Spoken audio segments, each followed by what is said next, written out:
Assalamualaikum warahmatullahi wabarakatuh.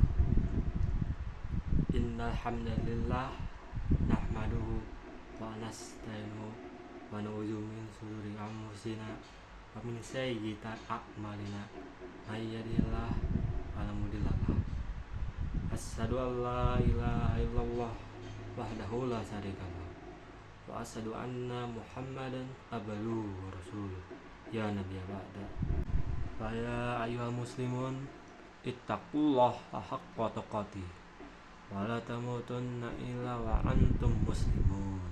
Ya ayyuhallazina amanu ittaqullaha haqqa tuqatih wa la tamutunna illa wa antum muslimun. Ma'asyiral muslimin rahimani rahimakumullah. Alhamdulillah, puji dan syukur kita panjatkan kepada Allah Subhanahu wa Ta'ala, karena karunia dan anugerahnya lah kita hari ini bisa sampai ke titik ini. Salawat serta salam tidak lupa kita lanturkan kepada Nabi besar Nabi Muhammad Sallallahu Alaihi Wasallam beserta keluarga, sahabat dan para pengikutnya sampai akhir zaman. Karena beliaulah yang menuntun kita sampai jalan yang benar. Nabi besar kita Nabi Muhammad SAW adalah junjungan kita.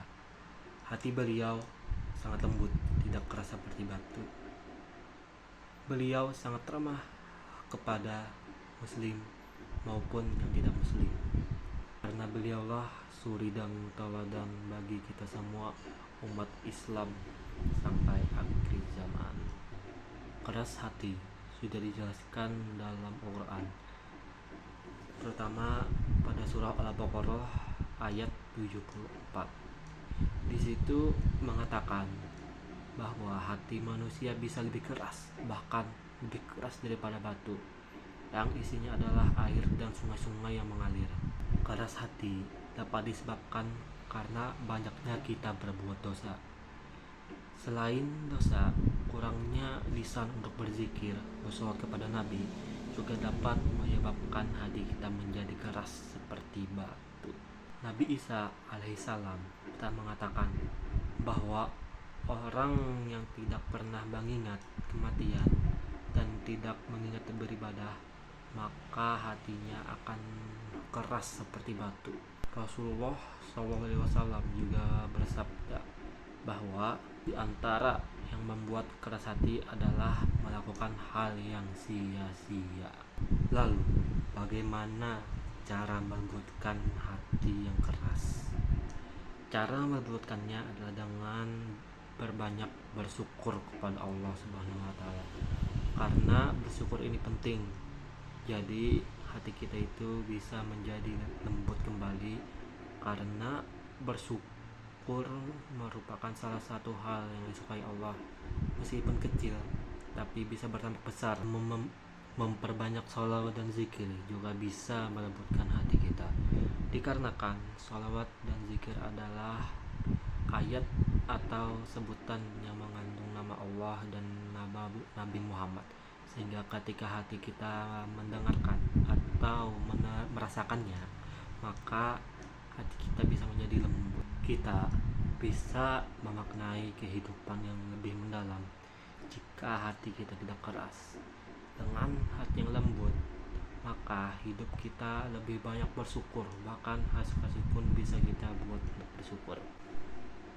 Keras hati menghambat kita untuk memaknai hidup dengan lebih mendalam, dikarenakan keras hati menghalangi kita untuk bersyukur.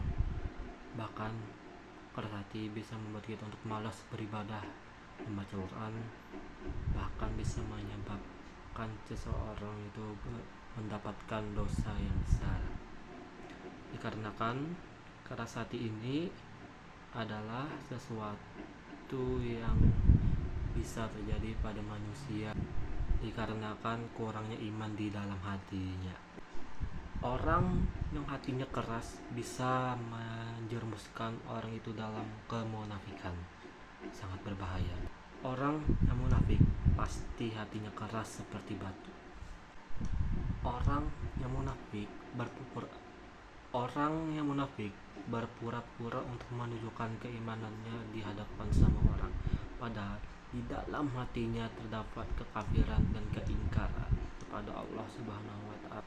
Nabi Muhammad SAW pernah mengatakan bahwa ada 3 tanda manusia yang berciri munafik. Pertama yaitu apabila dia berkata maka dia dusta. Yang kedua, apabila ia berjanji maka dia ingkar. Dan yang ketiga, apabila ia diberi amanah dia akan berkhianat. Berbohong merupakan ciri yang paling mudah dikenali jika orang tersebut memiliki tanda kemunafikan. Karena dengan berbohong dia bisa mendapatkan pengakuan dari orang di sekitarnya. Bahkan dia rela berbohong, beribadah demi mendapatkan pujian dari manusia, bukan rahmat dari Allah Subhanahu wa taala. Dalam Al-Qur'an sendiri, orang munafik terdapat dalam surah Al-Munafikun. Surah tersebut menjelaskan tentang orang-orang yang munafik. Selain surah Al-Munafikun, di dalam Quran juga terdapat surah yang menjelaskan tentang kemunafikan. Itu surah An-Nisa ayat 142. Di situ menjelaskan tentang orang munafik yang ingin menipu Allah, tapi sesungguhnya Allah lah yang menipu mereka. Allah membenci orang yang munafik karena mereka sering beribadah hanya untuk riya, hanya untuk mendapatkan pujian dari orang-orang atau oleh orang-orang, bukan niatnya karena untuk Allah. Karena sesungguhnya ibadah itu hanya untuk Allah, kepada Allah, bukan untuk kepada manusia, mendapatkan pujian manusia atau dilihat manusia. Sesungguhnya Allah lebih menyukai manusia yang beribadah dalam diam, tidak dilihat oleh manusia, dan juga tidak menampakkannya kepada orang-orang untuk berpujian. 100% karena hatinya beribadah untuk Allah.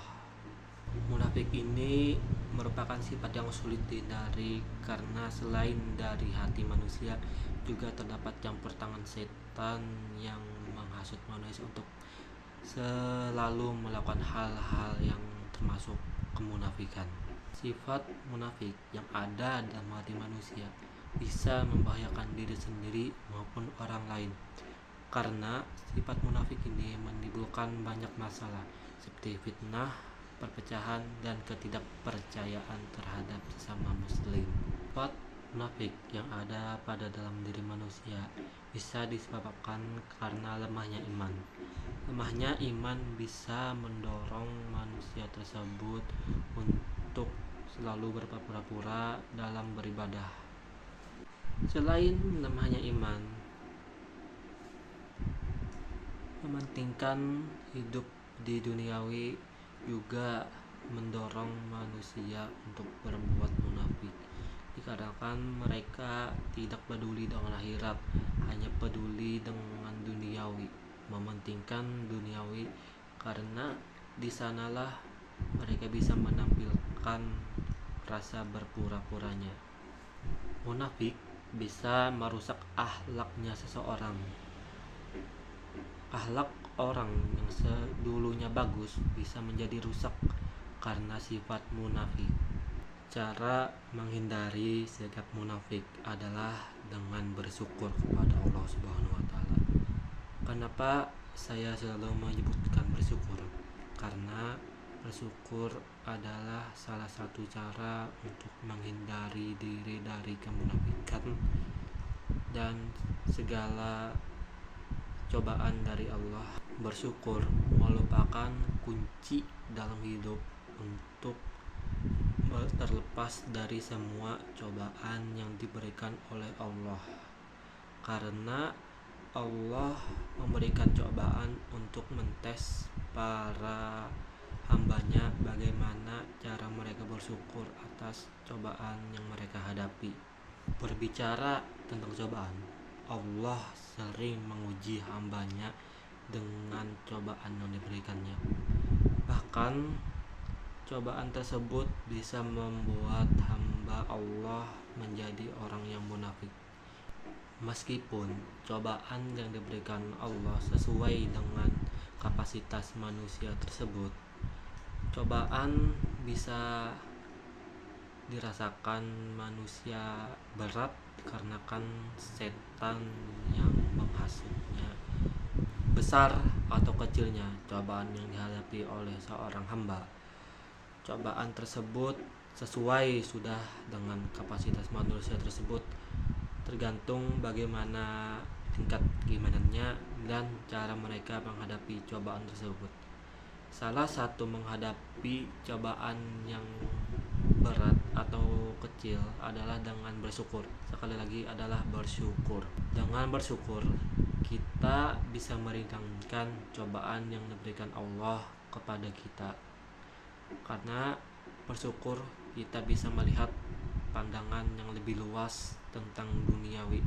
Nabi Muhammad SAW bahkan pernah bersabda, apabila pahala yang besar datang kepada seseorang, maka pahala itu akan datang bersamaan dengan cobaan yang diberikan. Apabila Allah mencintai suatu kaum, maka Allah akan menguji kaum tersebut. Hadis ini menunjukkan bahwa kecintaan Allah tidak hanya dengan memberikan nikmat kepada manusia, melainkan juga dengan cobaan yang diberikan Allah kepada manusia tersebut. Jadi datangnya cobaan bukanlah Allah membenci kita, melainkan cintanya Allah kepada kita. Karena banyak cara Allah untuk menunjukkan rasa cintanya kepada kita. Masya Allah.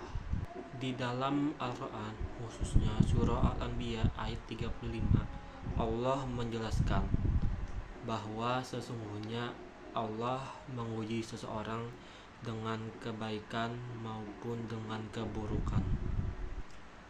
Dengan kebaikan, Allah menguji seorang hambanya apakah dia melakukan kebaikan semata-mata hanya untuk mendapatkan pujian dari manusia, bukan ridho dari Allah, atau dia melakukan kebaikan bukan karena Allah, melainkan karena ingin mendapatkan pengakuan oleh manusia. Dan juga dengan keburukan, Allah menguji manusia apakah mereka sanggup dengan keburukan yang dimiliki, atau dia pasrah dengan keburukan yang dimiliki dan mencela Allah. Karena sesungguhnya keburukan dimiliki itu adalah keseimbangan dengan kebaikan yang dimiliki oleh manusia. Keburukan yang diberikan Allah kepada hambanya hanya buruk di hadapan manusia, tidak buruk di hadapan Allah.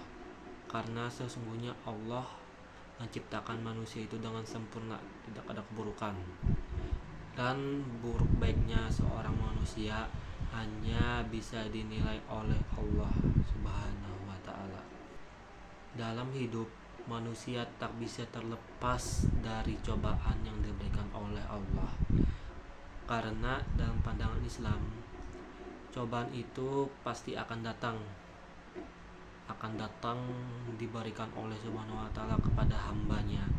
Cobaan yang diberikan Allah kepada manusia merupakan takdir dan rahmat yang diberikan Allah olehnya. Cobaan merupakan kesempatan yang dimiliki oleh manusia untuk lebih dekat kepada Allah, karena Allah menurunkan cobaan kepada hambanya untuk apakah manusia tersebut akan lebih jauh kepadanya atau lebih dekat kepadanya. Jadi dalam hidup kita harus memperhatikan 3 hal ini. Yang pertama yaitu keras hati. Karena dengan keras hati kita tidak bisa memaknai hidup. Dengan keras hati kita hidup dengan pandangan yang lebih sempit, dikarenakan keras hati kita yang seperti batu. Namun jika hati kita tidak keras seperti batu atau lembut, maka kita akan mendapatkan pandangan yang luas mengenai kehidupan. Oleh karena itu, kita harus menjaga hati kita agar selalu lembut untuk mendapatkan makna hidup yang lebih mendalam. Yang kedua yaitu kemunafikan. Munafik tersendiri ini adalah sifat yang sangat tidak disukai Allah, karena kita berpura-pura menjalin ibadah semata-mata hanya untuk mendapatkan perhatian dari manusia. Sifat munafik ini harus kita hindari, karena munafik termasuk dosa yang besar, dan juga kita tidak akan disukai oleh Allah karena sifat munafik ini. Oleh karenanya kita harus menguatkan iman kita dan selalu berdoa kepada Allah untuk dihindarkan dari sifat munafik. Lalu yang ketiga adalah cobaan. Cobaan dalam hidup belum tentu itu adalah teguran Allah untuk kita, melainkan rasa cinta Allah kepada kita. Jadikanlah cobaan hidup sebagai alat untuk mendekatkan diri kepada Allah, bukan untuk menjauhkan diri kepada Allah. Karena bahwasanya Allah akan menurunkan pahala yang besar bersamaan dengan cobaan. Apabila Allah menyintai Anda, maka cobaan akan datang kepada Anda. Cobaan tersebut bisa besar dan kecil, tergantung kapasitas kita yang miliki. Sesungguhnya cobaan itu diturunkan Allah sesuai dengan kapasitas yang dimiliki manusia. Jadi untuk meringankannya kita harus bersyukur, karena dengan bersyukur kita akan mendapatkan pandangan yang lebih luas di hidup. Jadi syukur ini sangat penting ya. Dengan bersyukur kita bisa melewati cobaan yang diberikan Allah kepada kita. Dengan berakhirnya ini, semoga kita menjadi insan dan hamba yang lebih baik, karena esok lebih baik hari ini. Amin amin ya rabbal alamin. Allahumma ghafir lil muslimina wal muslimat wal mu'minina wal mu'minat al ahya'i minhum wal amwat innaka sami'un qaribun mujibud da'wat. Rabbana wala tahmil alaina isron kama hamaltahu alal ladzina min qablina. Rabbana wala tuhammilna ma la taqata lana bih wa'fu anna waghfir lana warhamna anta maulana fansurna ala qaumil kafirin. Rabbana atina fid dunya hasanah wa fil akhirati hasanah wa qina adzabannar. Wa sallallahu ala sayyidina Muhammad wa ala alihi wa sahbihi wasallam. Walhamdulillahi rabbil alamin.